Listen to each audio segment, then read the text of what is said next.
Everyone, I think we'll go ahead and get started here. Thank you all for coming. My name is Penny Wright, and we are happy to have all of you here.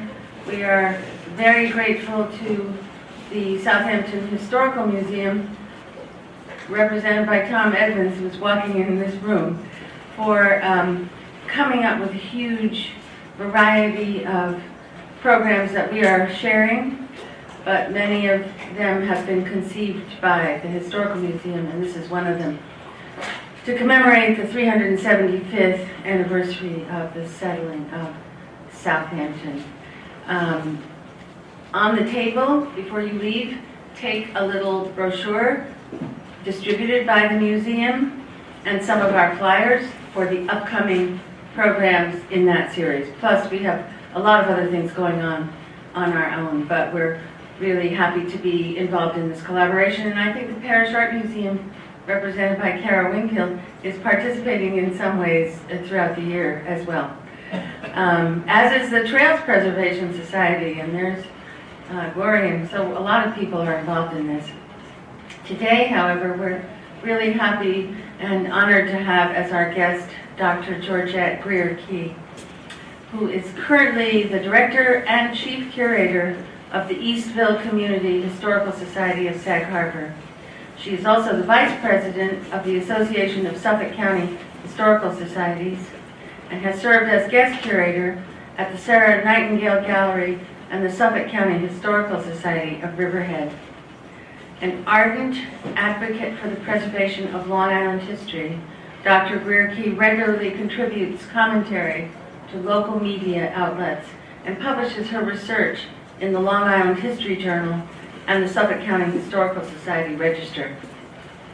She sits on the Black History Commission of the Town of Brookhaven, and in her capacity as Town of Brookhaven Black History Commission trustee and founding member of the Pirates Concert Action Committee, Dr. Grier-Key has raised awareness about and fights to protect endangered historic African American sites on Long Island's East End. A champion of the rights and welfare of all Long Islanders, Dr. Grier-Key held an appointed position on the Suffolk County Women's Advisory Commission. She assumed the role of Executive Secretary for the NAACP Eastern Long Island branch and acted as moderator and original local planning committee member for the 2000 National Think Tank for African American Progress Long Island, where she co-chaired the Health and Fundraising and Advertising Committees. It is such a pleasure to have her here with us today. Please welcome Dr. Georgette Grier-Key.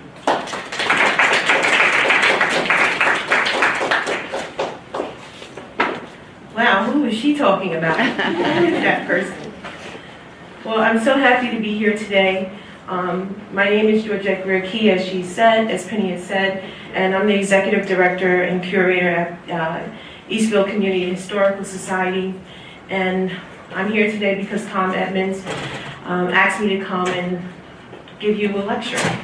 So this lecture is titled "We Come This Far by Faith."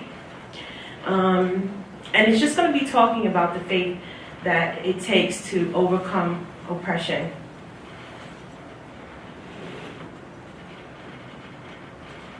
So, Black History Month is something that happens annually, but it didn't start out that way.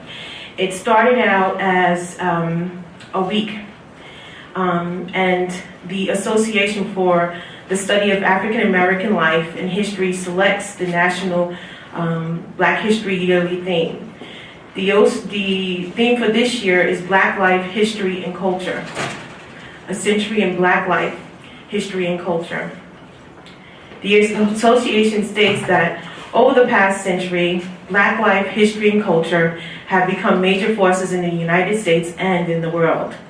In 1915, few could have imagined that African Americans in music, art, and literature would become appreciated by the global community.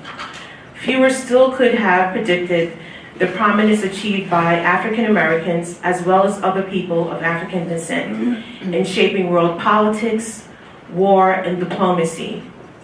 Indeed, it was nearly universally believed that Africans and people of African descent had played no role in the unfolding of the history and were a threat to American civilization itself.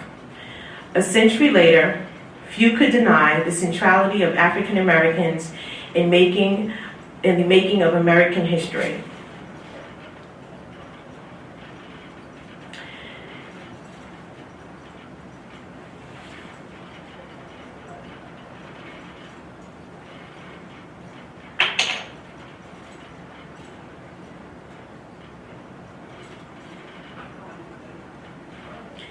This transformation is the result of effort and not chance.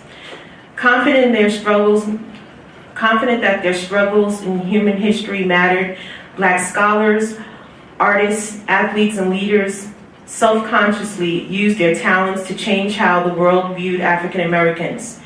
The new Negro of the past World War I era made modality their own and gave the world a cornucopia of gifts, including jazz, poetry, based on the Black vernacular, and an appreciation for African art.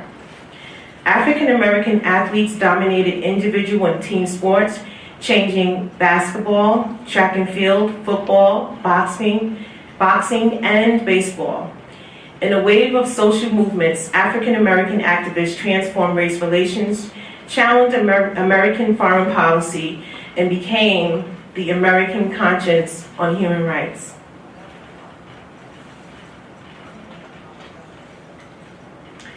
While the spotlight often shines on individuals, this movement is the product of organization, of institutions, and institution builders who gave direction to effort.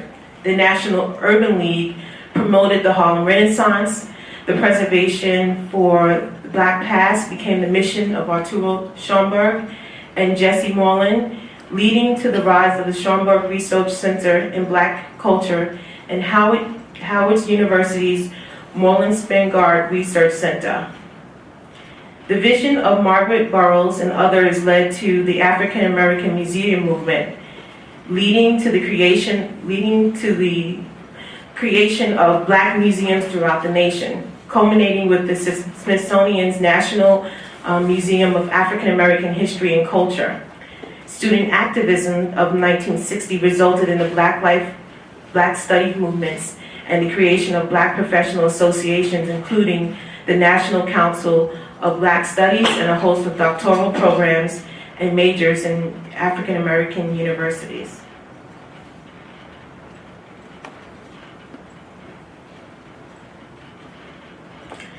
During the dawning decades of the 20th century, it was commonly presumed that Black people had little history besides the subjugation of slavery.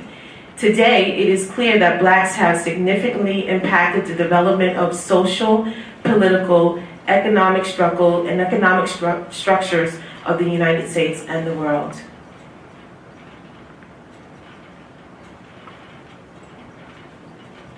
So, that's just a little bit for the Black History theme, to talk about what the National Black History theme is for this year.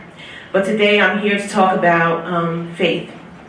And the title of this lecture is We Come Here by Faith.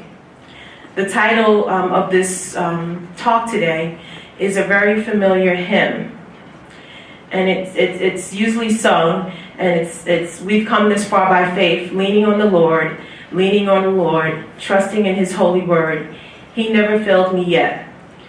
This song embodies the spirit and practice of African Americans of all periods in American history who have kept the faith in themselves and the capacity of America to change and to live up to its creed by the Declaration of Independence, that we hold these truths to be self-evident, that all men are created equal and that they are endowed with the Creator to certain unalienable rights, that among these are life, liberty, and the pursuit of happiness.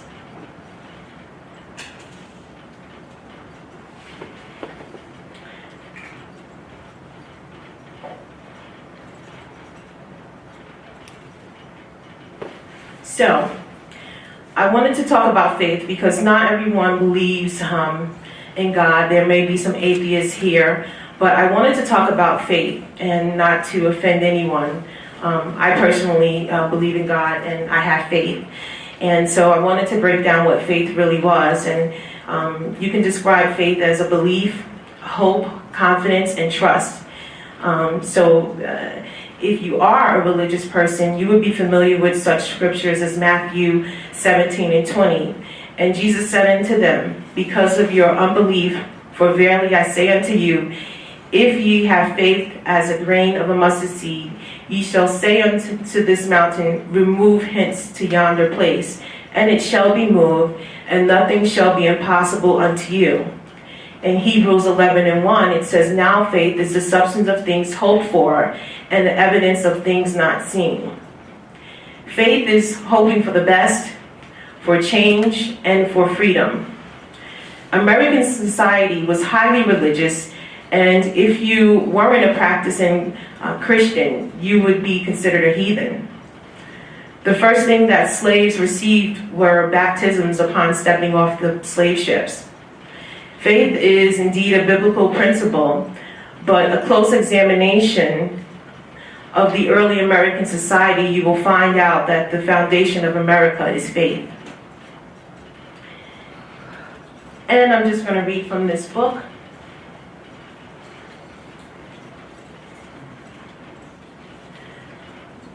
Some modern historians, such as the Jewish scholar Abraham Keist, have labored mightily to preserve a record of Americans' faith-based founding, of the Declaration of Independence and the United States Constitution. Kate's right. There runs through these two primary instruments of American government the deeper meaning and the higher purpose of a constant regard for principles and religious ideas, based on a profound sympathy with the scriptures. The historical record is clear. America was founded on faith, but it is the foundation that common knowledge is contemporary America, or has it been cast aside amid a clutter of modern distractions, or perhaps lost by the neglect of the disinterested? So I just wanted to point that out because, when I was growing up, you went to church. You couldn't stay home and watch cartoons or do what you wanted to. And I know my grandparents would tell me similar stories. So at that time, there was a moral compass and that everyone went to church. So faith was a big part of who you were and what this country stood for. But living here on Long Island, it's really interesting to look at where the churches are, especially the historical churches. If you look in different places, like Quogue, you wouldn't expect a church to be in Quogue because it just doesn't, it's not something that you would see every day, and not many of the parishioners that go to that church now live there. So I wanted to just do a little bit more searching to find out where the churches are. And if you are looking and searching and researching African American history, the first thing that you normally do is go to the AME Zion churches, because that usually yields results that there was a presence here, a black presence in this community if there is an AME Zion church. So I wanted to look at where the churches were, because if you look at the communities that some of these churches are, they're not very representative of diversity. So if you look up the records, the WPA, they had many projects that they were doing. And this record is in the Suffolk County Historical Society in Riverhead. And these records were really a great tool for researchers that were looking up some of the history. But unfortunately, a lot of the churches, and just like municipalities, their records either disappear or burn or not kept in the greatest condition.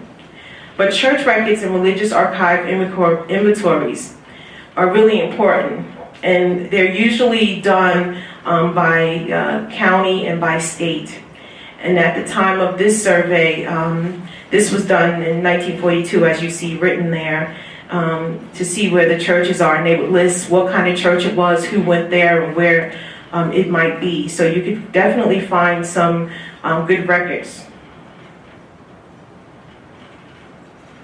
So here is a page, and you see at the top, it says Suffolk County, and it's really interesting to see that this church is actually in Huntington Station. It's a Baptist church, and it also gave you the denomination of the church, because sometimes you would see Southern Baptist or Southern Convention, so you would see different things, but you see Evergreen Baptist Church, and you see right next to it says Negro, because they were different.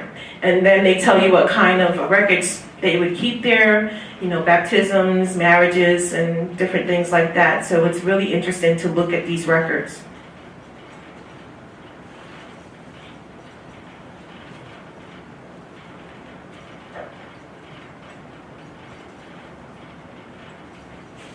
So this one is in Quogue. I was talking about Quogue. It's a St. Paul African Zion ME Church, and it was founded in 1919. And it shows you the records that it has there, and there still is a population there at that church. So it's really important to look at these different records. And then you see down below, there was another church, and you know, it has that it was Negro and that it was founded in 1890. But some of these records are not 100% complete. And the reason why I was doing this research, because I came across another community, and it was called Cum City. And I'm like, where is this place? And it actually is like just between Jamesport and Riverhead. But that it has disappeared, and there's some really interesting documents talking about the owners of the church, and that the owner of the land that gave the church to the black community there. And of course the sons didn't like it, and there was a dispute in the papers that showed that, you know, they thought it was their inheritance, and the father said, no, I want the church and to help the black people there and to give the money to them to maintain the church. So that church was there up until around 1960, and now you have no record of it, but I have a program from one of the services.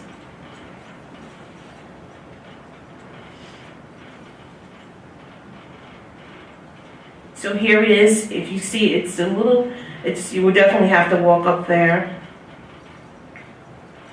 But this is one of the programs.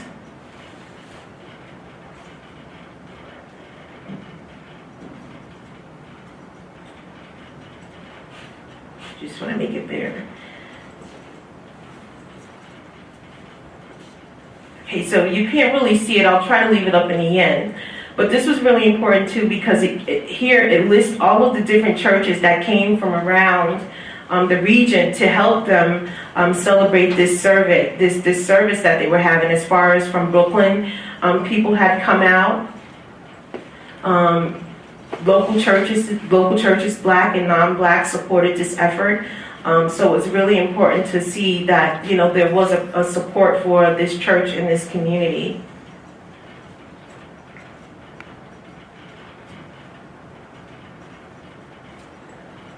And here you will see, if you see at the top, it says AME Zion Church of Cum City in Riverhead.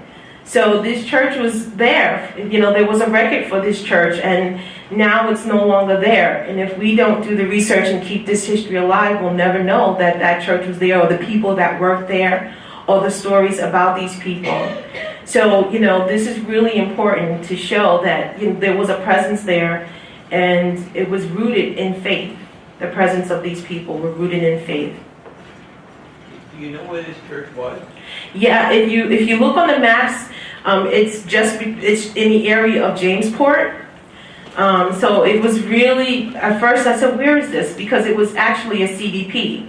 Eastville is the area, Eastville Community Historical Society is in Sag Harbor. But if you Google Eastville, it won't come up, or if you just, you know, it won't come up because it's not really a town. It doesn't have its own zip code. It's a census designated place. When people were taking the census and they asked where you live, they said Cum City. So there were a large population of people who said Cum City, so then they recognize it. The same thing with Eastville. Eastville is a CDP, and there are a lot of places like that. Perhaps even Gordon Heights up the island. If you say Gordon Heights, that's another place that's a CDP, because all of the people that lived there and congregated referred to it as that, but it doesn't have its own zip code. Did anyone ever hear of Cum City before? It's really interesting. So that's just to give you, and I have a book here by Linda Day, And there is she has an index of all of the local churches and places and that's another thing that we often do. We don't always talk about Long Island as a whole. We always talk about Nassau and Suffolk. But Queens and Brooklyn is a part of Long Island, and we really have to start including that in our research. But I'll pass this book around if anyone wants to take a look at some of the indexed churches.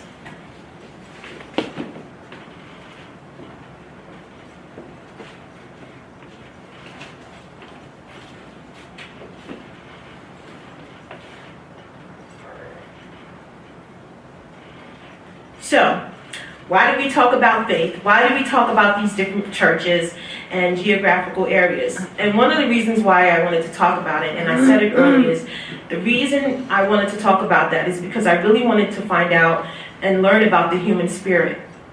And the reason why I wanted to learn about that is because when you see someone like Piers Concert and some of the other people that lived here that came through so many obstacles, and they made it. Not only did they make it, they were very triumphant in having a successful life.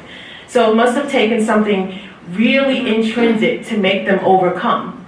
And so I have to go back to faith, because we know that Piers Concert was a man of faith.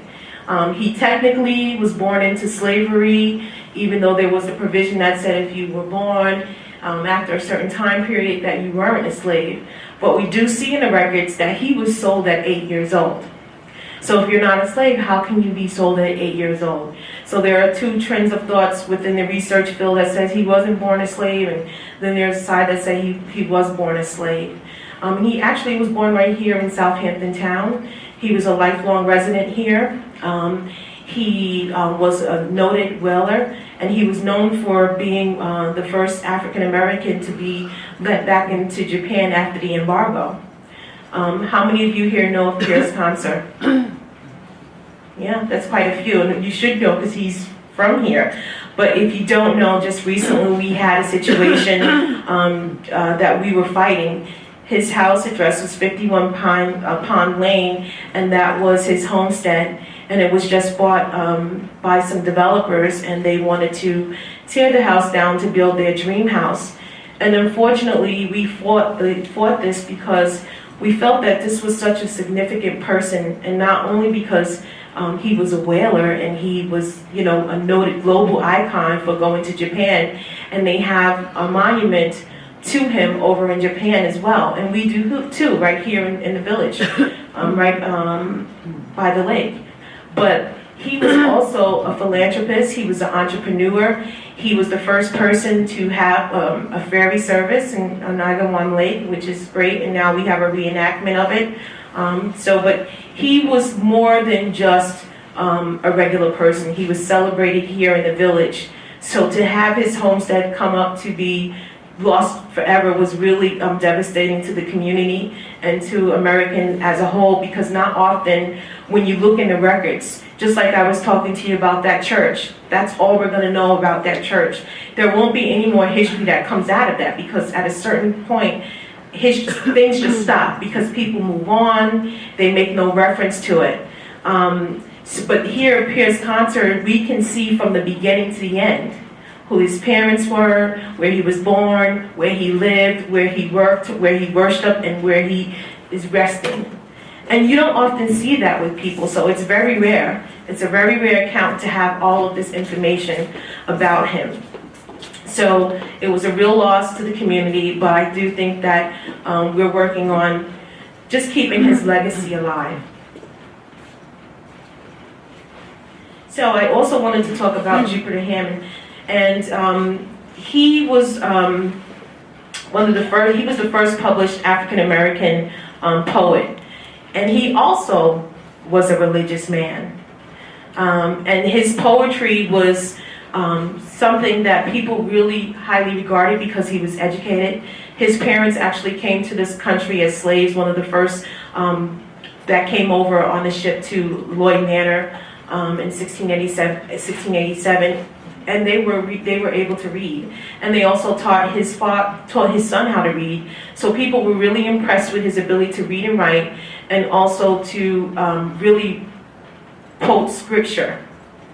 And I have a little excerpt that I'll read to you about his life. The poetry of Jupiter Hammond, America's first published black poet and a Lloyd slave, was entirely religious. In his prose and his poetry, Hammond appears to have felt fortunate that he was not on the heathen shore of Africa, and stressed the importance of accommodation to the conditions of slavery in order to gain a life in the hereafter where equality among races would prevail. But a recent reevaluation of Hammond's work suggested that he used biblical codes to express his commitment to slave freedom and to challenge the racist society of the day. So his poetry is really based in scripture, but they think that he was definitely someone that was opposed to slavery, and he wrote about that.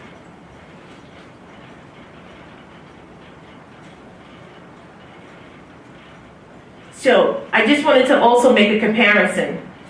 The house on the right is 51 Pond Lane, and that is Pierce Consor's homestead. And the house on the right is Jupiter Hammond's house, which is in Huntington, and they recently just went to do a landmark, to get his home landmarked in the Huntington town. And why am I showing this? I'm showing this because I believe, along with some of the other local preservationists and activists, is that this could have possibly been the first time that we would have been able to identify this architecture as African American architecture. But now we do not have that opportunity because Pierce Consor's house is torn down, but the house on the right still remains. It's unfortunate, and the reason why this is unfortunate is because when you look at the historic records, how they classify what is architectural significant is usually something that is of grandiose nature. They usually are looking for Greek revival houses, with all the columns and the grandiose window seals and all these beautiful porches and columns. But unfortunately, blacks, African Americans, and people that were of, working class nature, they didn't have these grandiose houses. They had maybe moderate houses to their living. So this really does show that we could have probably established a pattern, but we won't be able to do that. But I think that it was important for me to share that with you, because when you're talking about history, it's great to talk about all of the global icons and the national icons that we know, but right here in our own backyards, we have people of significance that have done and contributed to the world.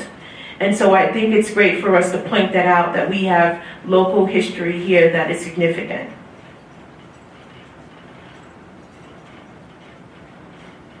So the last person that I wanted to talk to you about is Reverend J.P. Thompson.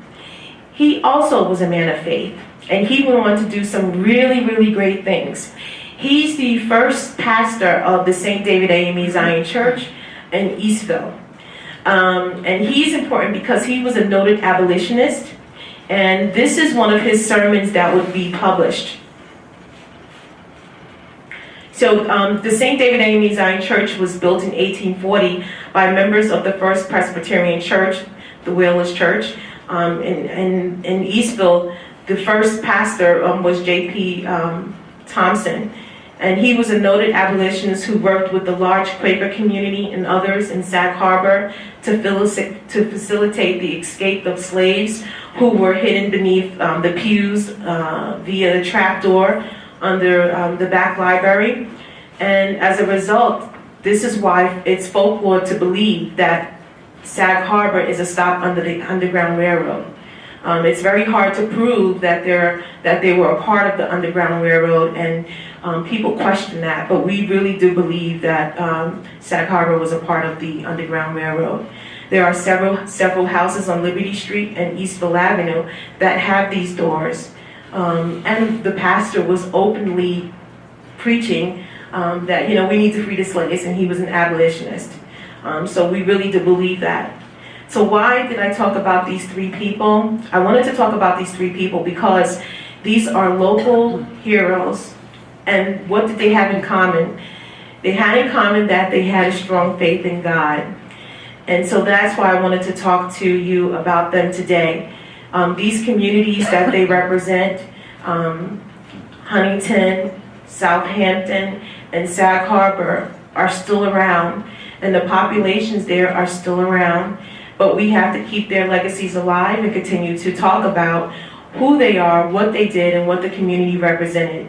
So if we do that, we don't allow for their history and their legacy to be erased. So I also want to open up for questions and answers or just comments on how you feel. But before I do that, I just wanted to thank many people who have supported me. My president is here from Eastville Community Historical Society. Audrey Gold's here. Our president, you can wave your hand. Oh, I'm sorry, I'm looking at Audrey Gold right here. This is Audrey Gold, she's my biggest mentor. And Audrey Gaines is the newly elected president of the Eastville Community Historical Society, and our secretary, Gloria Prim Brown, is here, and we have our volunteer here, Harriet Simmons. And many of you who have supported me that have come out today, I really thank you, and I hope you've gotten something from this talk. I'd like to open the floor up for questions, comments. May I ask a The church was established in 1840. I have a question about the Pierce Concert House, and is it true that there might be a possibility of purchasing that property with community preservation funds and building something that would be? It would be a real possibility if the house was. We do not believe that the house is priced appropriately. We think that the house is well above the market value, and it cannot be purchased with public money if it's not a market price. It has to be the market price, and it's not. We believe that it's very overpriced. So the possibility is very low. Okay. And we have, of course, other people that could speak to that. But it would be ideal for us, but at this point, we don't think that that's going to be the location, unless there's like a miraculous act of God or something. The question about the two houses, Pierce Concert House and the house in Huntington. Do you know what the dates are when those houses were constructed? Well, it's hard to really nail down one date, and that's from the original building being built. But not only that, we know that there's been several additions and renovations. So there are some dates, but I don't have them. Well, because you questioned about, well, maybe they are the same style of architecture because of their inhabitants, but also because of when they were built. Yeah. That's something that is also always debatable, because even when 51 Pond Lane had come up, and we were presented to the town board, to the village board, we had to basically prove and have a specialist come in to look at the construction, the nails that were flat-headed or the beams. So, but Tom's here. Tom can maybe answer some questions about that. I think a house's origin is almost meaningless because it looks like those two houses were rehabbed at the same time, in the same year, and I think it's really interesting the fact that you brought that up as having an African-American influence, an American-African influence that they're both obviously, rehabbed at the same time. The one on the left we think is 1850, 1840, maybe earlier. The other one could have been built at the same year that the one on the left was rehabbed. I'm guessing 1880s, 1890s, something like that. So, like Georgette pointed out, a house's origin is almost meaningless because these two were developed about the same time with the same style. And Georgette, I'm just shocked. I just can't believe what I'm looking at. Yeah. Thank you for bringing this up. But just imagine when I opened up my email, I'm like, oh my God. So, have you found any other houses around that have similar architecture? I haven't, but I haven't made a necessary inquiry. We could put an ad in the paper or something, but I didn't go any step further, but we haven't. Do we know the architect of both those function? Are they the same person? We don't know, and see, that's part of the problem. So there basically has to be a forensic type of investigation where and this costs a lot of money to like do some type of acid test, or some of the stuff you see on NCI, some test to test the wood and to test the nails, and so that's something that we don't have as an advocacy group, because that stuff costs a lot of money. I mean, had George Washington or someone prominent stepped in that house, that research would have been done. Thank you, Georgette. But I was wondering if, since we're talking about faith, if you made reference in here, and also Melissa's testimony about the prevalence of AME churches on the island. If you just give the audience, because some may not be familiar with the AME or the AME. Yeah. No, Please, enlighten. Georgette, could we have it? You repeat it because we can't hear it. I know sometimes when and really it just hit me because I was watching a Jeopardy episode, and one of the questions Dr. George was, and none of the contestants recognized it was able to answer AME, what the AME stood for, or what it meant. So I just thought maybe you wanted. Yes, African Methodist Episcopal. So that's what it stands for, and it was started, the mother church was started in Philadelphia because they wanted to make sure some of the other churches, the Presbyterian churches and other churches, they were not used to some of the ways of the African people when they came to this country, although they were stripped of a lot of different things, and their names probably have been changed, but it still didn't take away their ethnicity. So in a normal service, people will be singing very melodical, and maybe there would be some resurgence of their African culture, which would have been a little bit more vibrant, a little more lively, or a little more loud. So they weren't able to freely practice their worship the way that they felt. And they felt that it was really a thing of emotion and feeling, and they weren't allowed to do that. That's besides them having to be relegated to the balconies or to back of a church for worship. So this is one of the outputs of them wanting to practice freely. Because I think that they probably carried over some of the precepts that were set in those different churches. And I think she said, why would they use the Methodist? Oh, go ahead, Gloria. Yeah, they all grew out of white churches. The Episcopal, There's so many other Protestant denominations. Why those two? Is there some sort of... No, there are actually three. AME, ME, and AMEZ. The AMEZ separated from the Methodists, from the others, because as she said, they wanted their own separate, they were separatists.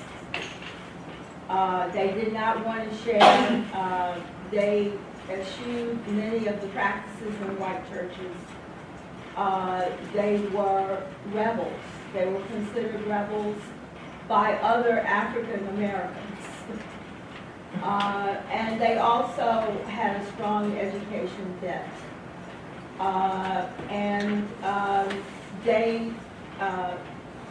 The AMEZ is phenomenal. And also, just to add to your mind, that the Richard Allen, which he was mainly made here, actually was the founder of the main person who came out of the, as you said, the Methodist Church. This is the Methodist congregation, the Methodist, the Standard Methodist Church in Philadelphia. And when he came out and with others who, as you said, objected to being relegated into the balcony of the back, or wanting to expose more of the traditions that they brought with them, that they still remember. They came out and formed the African Methodist Church, and that's why they called it the African, and then subsequently became designed, which is very prolific in this area.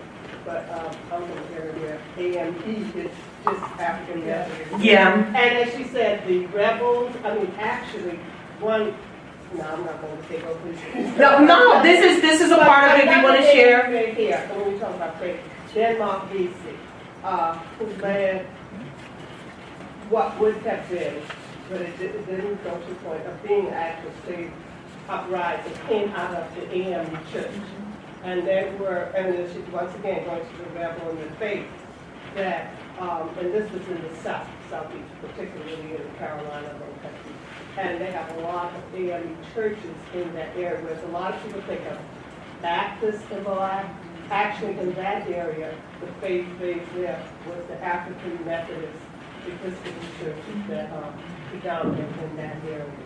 And that was their base, a lot of faith-based and schools and other places. Yes, and the AME was really more of the southern, that was more southern, and AME Zion and was really more of northeast, maybe more of New York, and Warwick was the founder of that. I see another question. Comment, I applaud you for the efforts, in particular thinking about Paris concert.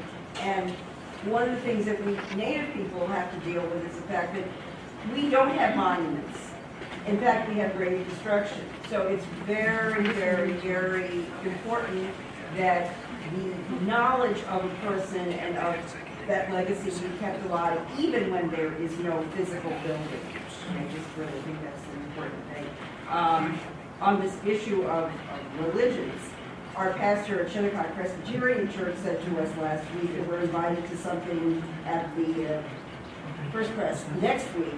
And he said, they're going to try to reenact how it was in 1640. And therefore, if you come with your husband, you're going to have to sit on different sides. And I said, well, that part's cool. We'll sit on the males and females. We understand that part. But where exactly are we as natives supposed to sit? So it'll be very interesting to see how that reenactment looks next week. Yes, that would be really interesting. You mentioned the traditions that the people brought with from Africa. And I don't know what religion or... Well, I do think that they infused Christianity with some other beliefs because, Yoruba is something that is a religion that's older than Christianity, Muslim, so I do believe that they infused with some of their beliefs, but you also have to realize that when you're looking at different religions in their books that they go by, they all have similar virtues and faith. And just about every religion it's going to be a common thread to have faith. So I do believe that they infuse some of that. One of the things too, in the Black church, for a lack of terminology, there are different denominations that believe certain things. Versus maybe in the Baptist church, they don't so much believe in speaking in tongues. And the Pentecostal churches, they believe in speaking in tongues. Some of the other things that they probably would have brought over with them, which is something that I'm participating in tomorrow night, is some of their songs and some of their rhythms that they're used to. So the rhythms and the way that the songs are sung are a little bit different.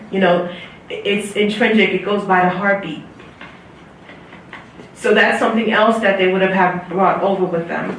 And something else that they would have brought with them in their religion, they really do believe in an out-of-body experience, so to speak. And that's something else that they, brought with them that other people probably wouldn't be used to. And we know that this would happen. I have some other references where the pastors are writing letters to friends and they're saying, hey, wow, I can't believe it. I have all of these members, these Black members, and they're really well behaved. So there's different things like that where there are accounts that we know that everything that they were doing wasn't accepted by many.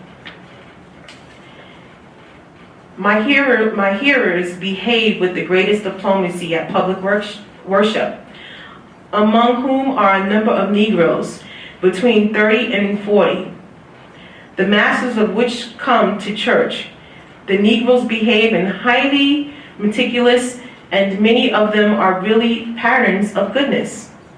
Some of them are well read and accurately perform the responses to the church, and one is a member in full communion and aims and hope that there will be further additions to them. So this is one of the pastors that's really just talking about their behavior and the responses, you know, the call and response. So these are the things that would be written, so we know that they were not 100% satisfied with some of the traditions that came with them. In the speculation on Sag Harbor being a stop on the Underground Railroad, no one's mentioned that I've heard that that was an international port, Sag Harbor, and it would be very easy, and was in fact, I read stories of it, for a sympathetic captain to take slaves on board and bring them up to South Carolina and just a stopover. Yeah, we really do believe that. There are some people that really do believe it. I personally really do believe it, and especially since its proximity to many of the reservations that are around.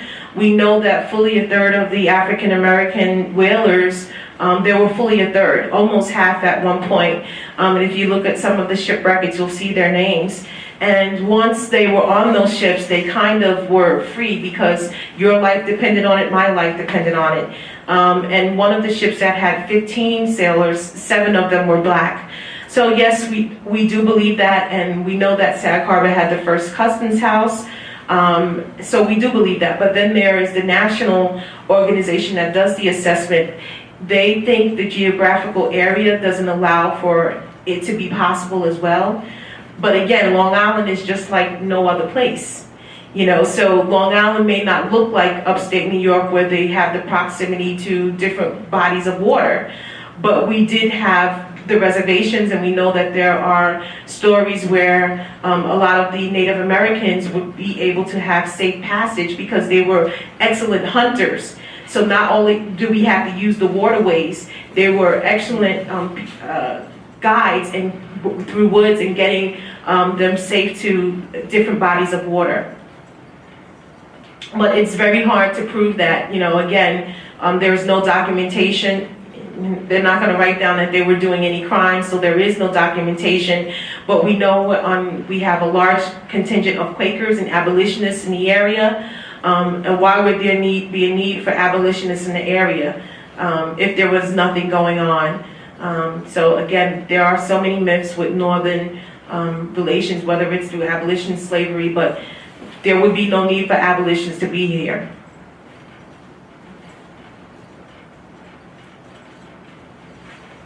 Any more questions? Okay. Thank you very much. Thank you.